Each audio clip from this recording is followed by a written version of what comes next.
Pemirsa tim SAR gabungan masih terus mencari korban tenggelam KMP Yunis di Pelabuhan Gilimanuk, Bali. Mabes Polri kerahkan penyelam dan alat deteksi bawah laut.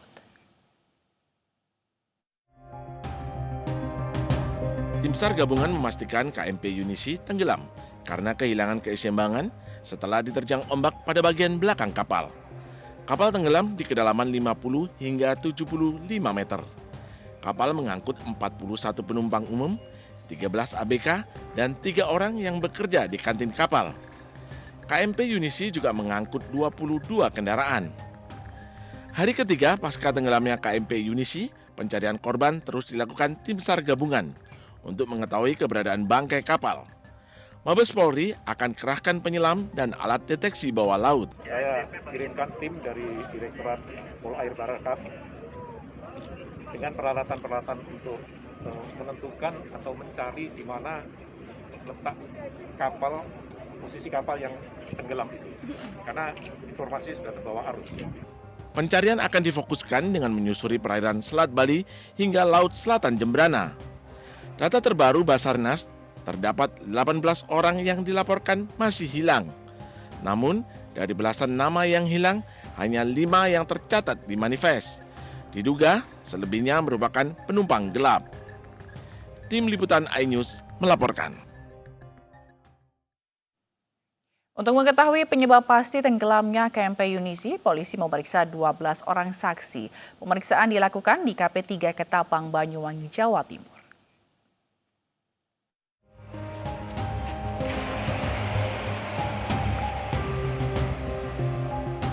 Polisi telah memeriksa sebanyak 12 orang saksi terkait penyelidikan kasus tenggelamnya KMP Yunice di perairan Selat Bali. Saksi yang diperiksa yakni ABK, Nakhoda, serta beberapa korban yang berhasil diselamatkan. Namun hingga saat ini, aparat kepolisian masih belum bisa menyimpulkan penyebab tenggelamnya KMP Yunice. Ini kita sudah melakukan sekitar 12 berarti tambah 5 ya? tambah 5 Biasanya di mana Pak? Di Banyuwangi? di Ketapang. Kapal Yunice mengangkut 41 penumpang umum, 13 ABK dan 3 orang yang bekerja di kantin kapal. KMP Yunice juga mengangkut 22 kendaraan.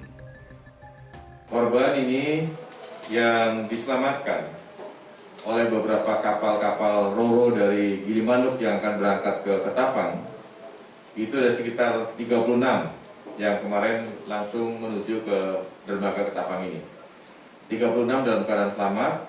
Kemudian di Gilimanuk ada sekitar 10 orang yang juga diselamatkan. Namun dari 10 orang yang ditemukan ini, 3 orang yang selamat dan 7 orang yang meninggal dunia.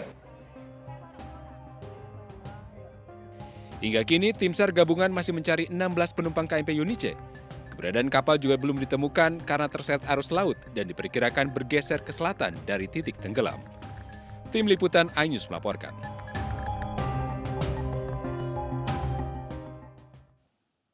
Tangis haru mengiringi pemakaman korban kapal Yunisi yang tenggelam di Selat Bali. Korban yang merupakan kakak beradik dimakamkan di liang lahat terpisah di Denpasar, Bali.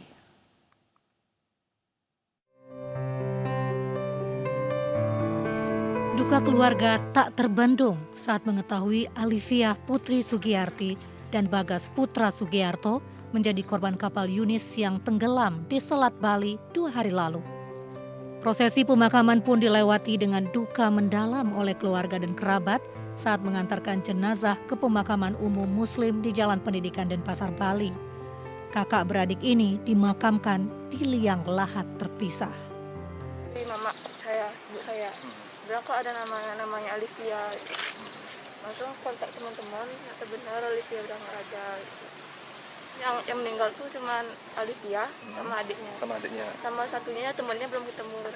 Waktu berangkat ke Jember itu satu keluarga mereka? Ya, ibu, bapak, dia, adiknya sama temannya gitu.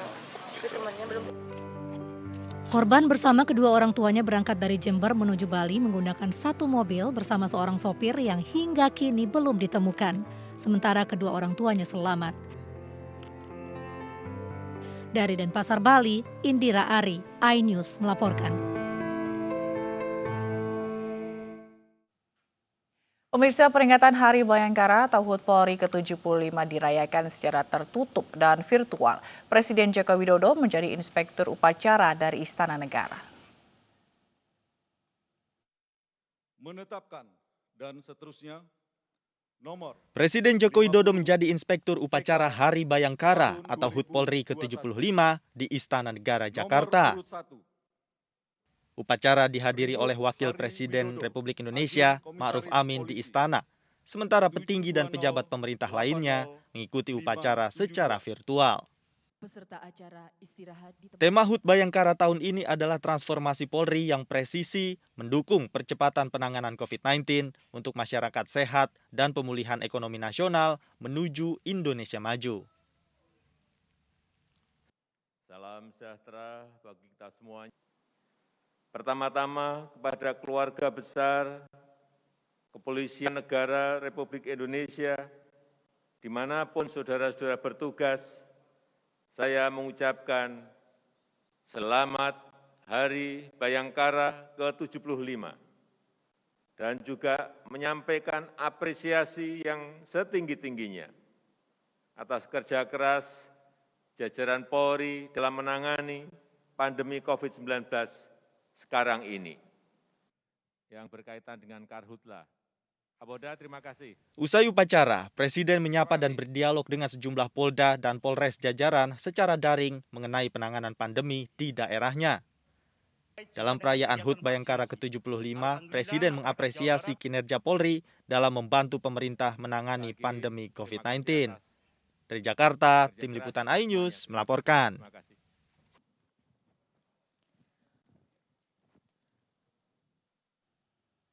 Sementara dalam rangka memperingati HUT Bayangkara ke-17, Polri memberikan 250 paket sembako pada mahasiswa perantauan asal Indonesia bagian timur.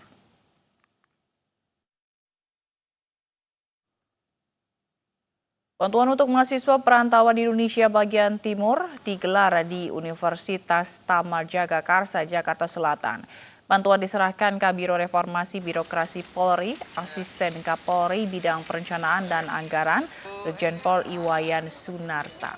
Bantuan diberikan untuk meringankan mahasiswa perantauan yang jauh dari orang tua di masa pandemi. Bantuan berupa 250 paket sembako dan hand sanitizer.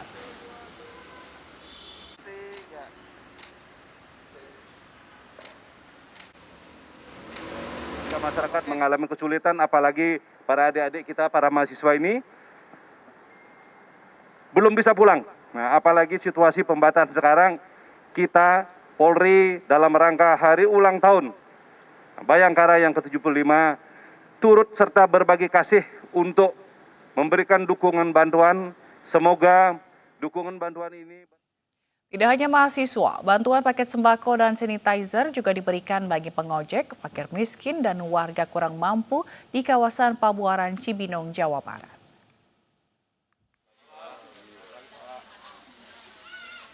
Bantuan untuk para pengojek disampaikan Karolemtala Srena Mabes Polri, Brigjen Polisi Budi Yuwono. Pemberian bantuan merupakan rangkaian acara peringatan HUT Bayangkara ke-75 dan membantu masyarakat di tengah pandemi COVID-19. Peringatan Hari Bayangkara ke-75 tahun ini mengusung tema transformasi Polri yang presisi mendukung percepatan penanganan COVID-19 untuk masyarakat sehat dan pemulihan ekonomi nasional menuju Indonesia maju. Wujud kepedulian Polri terhadap masyarakat di tengah-tengah pandemi COVID-19.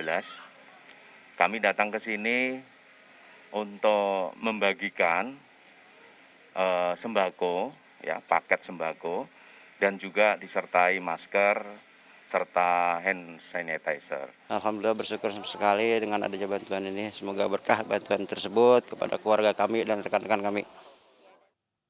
Pengunjung kafe dan warung makan di kawasan Bendungan Hilir, Jakarta Pusat dibubarkan dengan disemprotkan disinfektan.